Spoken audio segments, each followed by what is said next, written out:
Halo rekan-rekan CPNS dimanapun Anda berada, kami peserta Diklat SAR asal Kabupaten Lombok Utara, Angkatan 59, Kelompok 4 akan menjabarkan materi tentang wawasan kebangsaan dan nilai-nilai bela negara. Materi ini kami sajikan dalam bentuk mind map. Kita awali materi kita kali ini tentang pengertian dari wawasan kebangsaan, di mana wawasan kebangsaan adalah konsepsi cara pandang yang dilandasi kesadaran diri sebagai warga dari suatu negara akan diri dan lingkungannya di dalam kehidupan berbangsa dan bernegara. Selanjutnya kita akan mundur ke belakang dulu nih. Kita harus mengetahui dulu ya beberapa titik penting dalam sejarah bangsa kita. Ya, kita awali beberapa titik penting dalam sejarah bangsa kita, mulai dari berdirinya organisasi Budi Utomo pada tanggal 20 Mei tahun 1908. Budi Utomo adalah organisasi pemuda yang menjadi awal kebangkitan Indonesia. Sejarah berdirinya Budi Utomo berawal dari gagasan Dr. Wahidin Sudirohusodo. Pada tahun 1907, Wahidin mengunjungi sekolah lamanya Stovia. Di depan para mahasiswa sekolah kedokteran itu, Wahidin menyerukan agar mereka membuat organisasi untuk mengangkat derajat bangsa. Sutomo adalah seorang mahasiswa yang mendengar ide tersebut tertarik untuk menjalankannya. Alhasil, Sutomo dan sejumlah pemuda lain mendirikan Budi Utomo di Batavia pada tanggal 20 Mei tahun 1908. Organisasi ini menjadi organisasi pemuda pribumi pertama di Indonesia yang berjalan dengan baik. Berikutnya kita akan membahas tentang Perhimpunan Indonesia. Organisasi Perhimpunan Indonesia atau PI ini sendiri pertama kali didirikan pada tanggal 25 Oktober tahun 1908 di Belanda oleh Sultan Kasayangan dan RN Noto Suroto yang tengah mengenyam pendidikan di negeri tersebut. Kemudian pada sekitar tahun 1922, organisasi tersebut berganti nama menjadi Perhimpunan Indonesia. Oke, selanjutnya kita akan membahas sejarah tentang Kongres Pemuda, Kongres Pemuda 1 pada tanggal 30 April 1926, di mana Kongres Pemuda 1 ini diselenggarakan pada tanggal 30 April tahun 1926 dan diselenggarakan di kota Jakarta. Sesuai dengan namanya, Kongres tersebut didirikan oleh wakil organisasi muda. Kongres ini terdiri dari 11 anggota dan dipimpin oleh Muhammad Tabrani. Terselenggaranya organisasi tersebut tentu mempunyai tujuan. Tujuannya adalah membentuk badan sentral yang nantinya akan memajukan persatuan dan kebangsaan melalui pembinaan perkumpulan pemuda tunggal. Selain itu, tujuannya adalah menguatkan hubungan antar sesama pemuda kebangsaan.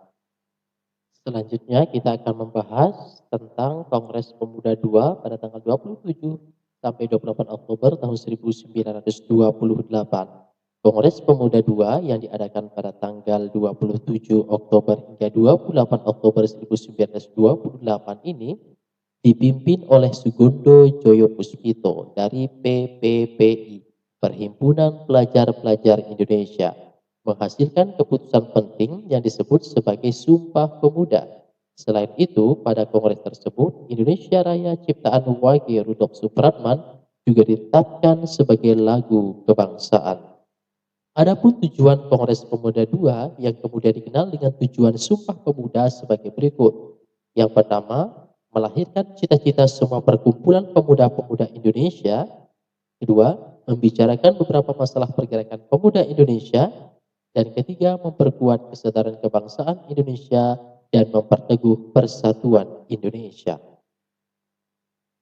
Selanjutnya kita akan mengetahui sejarah tentang pembentukan BPUPPKI pada tanggal 1 Maret 1945.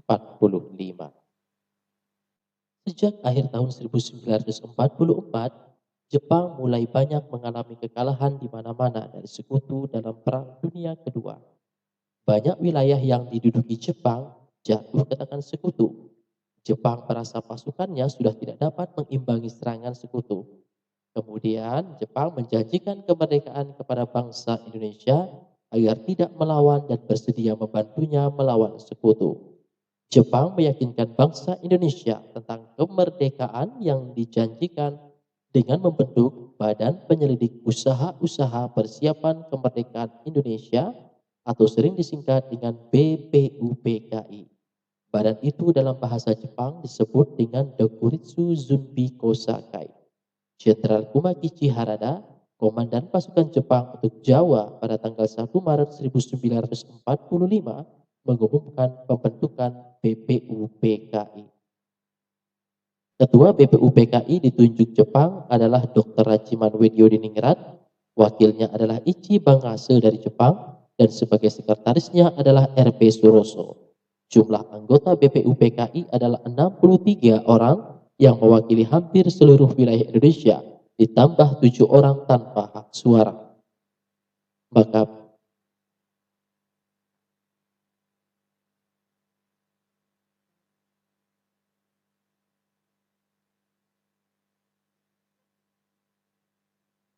setelah terbentuk, BPUPKI segera mengadakan persidangan. Masa persidangan pertama BPUPKI dimulai pada tanggal 29 Mei 1945 sampai dengan 1 Juni tahun 1945. Selanjutnya kita akan berpindah membahas tentang pembentukan PPKI pada tanggal 7 Agustus 1945 yang pada tanggal 7 Agustus 1945 BPUPKI dibubarkan Jepang.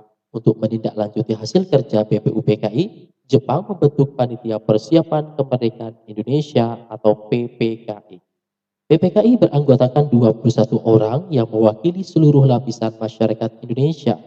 Mereka terdiri atas 12 orang wakil dari Jawa, 3 orang wakil dari Sumatera, 2 orang wakil dari Sulawesi, dan seorang wakil dari Sunda Kecil, Maluku, serta penduduk Cina. Ketua PPKI pada tanggal 18 Agustus 1945 menambah anggota PPKI 6 orang lagi, sehingga semua anggota PPKI berjumlah 27 orang. PPKI dipimpin oleh Insinyur Soekarno, wakilnya Dr. Andes Muhammad Hatta, dan penasihatnya Ahmad Subarjo. Pada tanggal 18 Agustus 1945, PPKI mengadakan sidangnya yang pertama. Pada sidang ini, PPKI membahas konstitusi negara Indonesia, Presiden dan Wakil Presiden Indonesia, serta lembaga yang membantu tugas Presiden Indonesia. Bendera, lambang negara, bahasa, lagu kebangsaan merupakan simbol negara yang diatur dalam Undang-Undang Republik Indonesia Nomor 24 Tahun 2009. Undang-Undang Nomor 24 Tahun 2009 disahkan di Jakarta pada 9 Juli tahun 2009 oleh Presiden RI saat itu, yaitu Susilo Bambang Yudhoyono. Dalam Undang-Undang Nomor 24 Tahun 2009 ini juga disebutkan simbol-simbol negara sesuai yang telah diatur dalam Undang-Undang Dasar 1945 meliputi Pasal 1 Ayat 1, bendera negara NKRI adalah sang merah putih. Pasal 1 Ayat 2, bahasa Indonesia adalah bahasa resmi nasional yang digunakan di seluruh wilayah NKRI. Pasal 1 Ayat 3, lambang negara NKRI adalah Garuda Pancasila dengan semboyan Bhinneka Tunggal Ika. Pasal 1 Ayat 4, lagu kebangsaan NKRI adalah Indonesia Raya. Berikutnya kita akan membahas 4 konsensus dasar. Kita akan membahas pertama tentang Pancasila, di mana Pancasila merupakan ideologi bangsa Indonesia dan juga merupakan dasar negara. Semua hukum yang berlaku di Indonesia bersumber dari Pancasila. Eksistensi Pancasila merupakan bagian penting bagi bangsa Indonesia. Hal ini disebabkan karena Pancasila menjadi satu-satunya landasan paling utama bagi bangsa Indonesia untuk menjalankan kehidupan bernegara. Pancasila adalah dasar negara serta falsafah bangsa dan negara Republik Indonesia yang terdiri atas 5 sila, yaitu ketuhanan yang Maha Esa, kemanusiaan yang adil dan beradab, persatuan Indonesia, kerakyatannya dipimpin oleh hikmat kebijaksanaan dalam permusyawaratan perwakilan, dan 5 keadilan sosial bagi seluruh rakyat Indonesia. Berikutnya kita akan membahas tentang Undang-Undang Dasar 1945.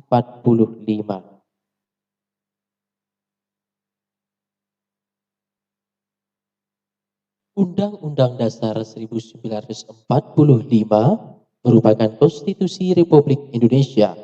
Dalam bentuknya yang dikenal pada saat ini, Undang-Undang Dasar 1945 mulai berlaku pada tanggal 5 Juli 1949 dan telah diamandemen sebanyak 4 kali setelahnya. Undang-Undang Dasar 1945 mulai berlaku sebagai konstitusi Republik Indonesia setelah disahkan oleh Panitia Persiapan Kemerdekaan Indonesia pada tanggal 18 Agustus 1945. Pemberlakuannya ditangguhkan seiring disahkan kesepakatan Konferensi Meja Bundar yang memasukkan RI sebagai bagian dari Republik Indonesia Serikat yang memiliki konstitusinya sendiri. Setelah Republik Indonesia Serikat dibubarkan dan diganti dengan RI, konstitusi yang berlaku adalah Undang-Undang Dasar sementara pada tahun 1950.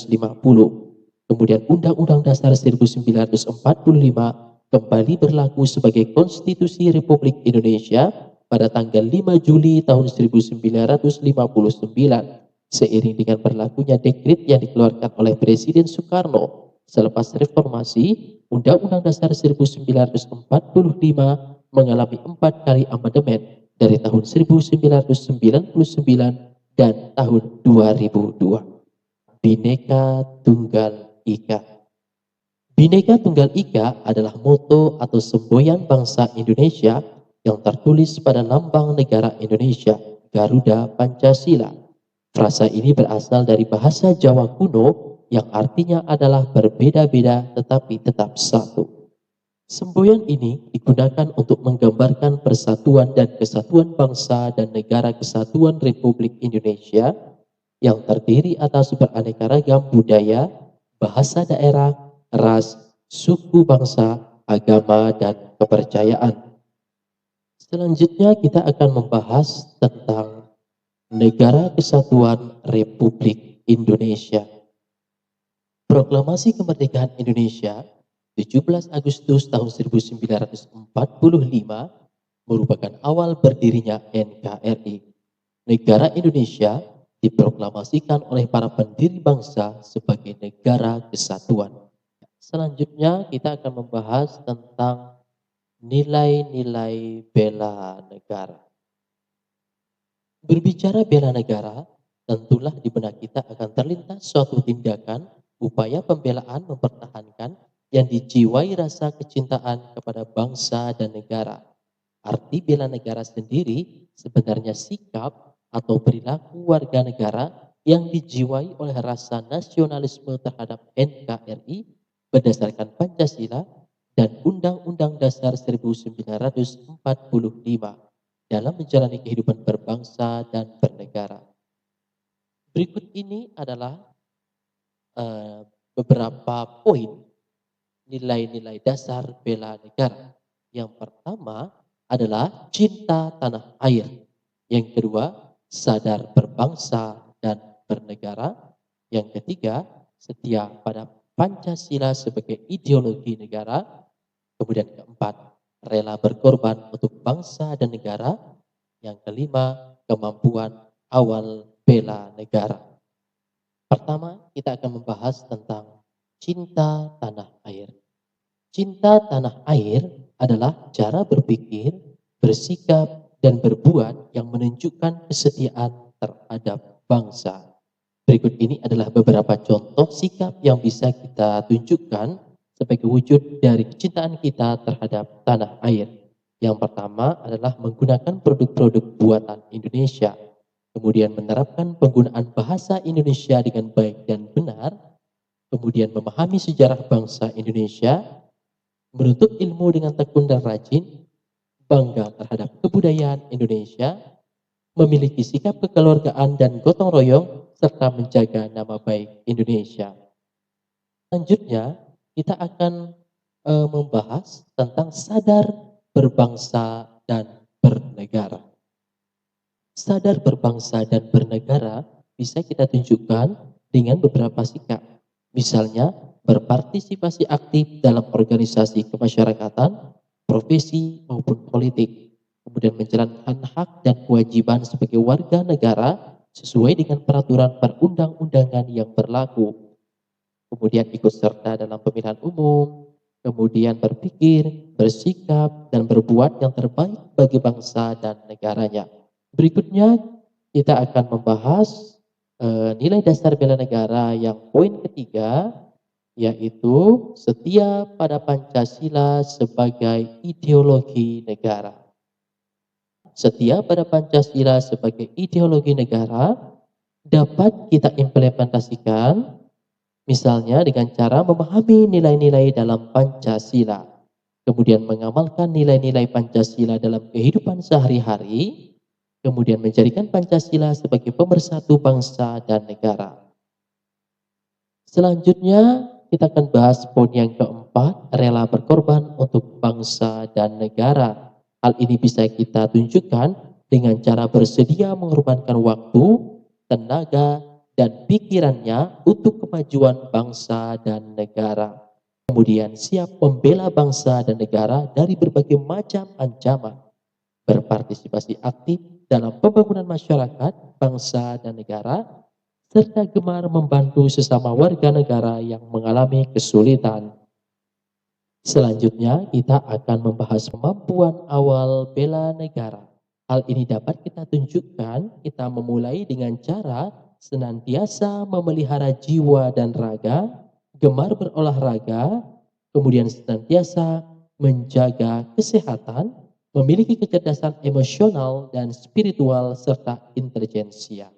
Selanjutnya kita akan membahas tentang nilai-nilai dasar ASN, di mana kita harus memegang teguh ideologi Pancasila sebagai ASN tentunya, kemudian setia dan mempertahankan Undang-Undang Dasar Negara Republik Indonesia serta pemerintahan yang sah, dan harus mengabdi kepada negara dan rakyat Indonesia, menjalankan tugas secara profesional dan tidak berpihak.